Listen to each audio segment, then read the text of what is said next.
சரிம்மா, சரிம்மா. அதெல்லாம் ஒண்ணும் பிரச்சனை இல்ல. சரி, ஓகே, ஓகே. என்னடா ஏதோ பிரச்சனையா? அப்படிலாம் பாராட்டுட்டு இருக்க. அண்ணே நம்ம ரமேஷ் ஒய்ஃப்ண்ணே. கால் பண்ணி ரமேஷ்க்கு எதுவும் அஃபேர் இருக்கா? அப்படின்னு கேட்டு டார்ச்சர் ரமேஷா? ரமேஷுக்கு அஃபேர் இருக்கு?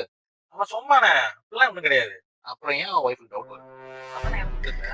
நல்லா தான் இருக்காங்க. திடீர்னு அந்த ஒய்ஃப் கால் பண்ணும். என்ன நடக்குதுன்னு சொல்லி தேவையில்லாம கொஸ்டின் கேட்கும்.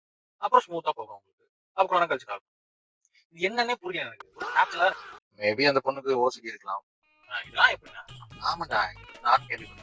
இந்த ஓசிடி இருந்தா ரிலேஷன்ஷிப்குள்ள தேவையில்லாத டவுட் கிரியேட் ஆகுமா? இது ஹஸ்பண்ட் அண்ட் ஒய்ஃப் மட்டும் இல்ல. எல்லா ரிலேஷன்ஷிப்பும் இருக்கு. எல்லாருக்குமா? அது எப்படி எல்லாருக்கும் இருக்கும்? ஏன்னா இதுக்கு பேரே ரிலேஷன்ஷிப் ஓசிடியா? ஒரு பந்தத்துக்குள்ள தேவையில்லாத தாட் கிரியேட் ஆகுறது பேர் தான் ரிலேஷன்ஷிப்.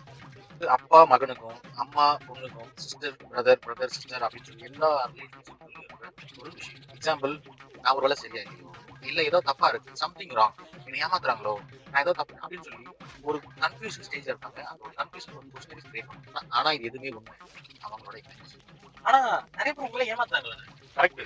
ஆனா அது ரியல். உன்கிட்ட ப்ரூஃப் இருக்கு. நீ கேட்டிருக்க, நீ பார்த்திருக்க. So it's wrong. ஆனா இது ஃபுல் இமேஜினேஷன். சோ நார்மலா டவுட் வரணும். இந்த மாதிரி நல்லா போயிட்டு இருக்கிற ஒரு ரிலேஷன்ஷிப்ல டவுட் வரணும்.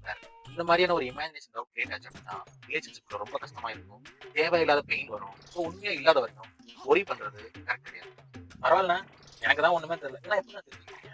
என்ன ஃபாலோ பண்ணீங்க நான் சொல்லி தரேன்.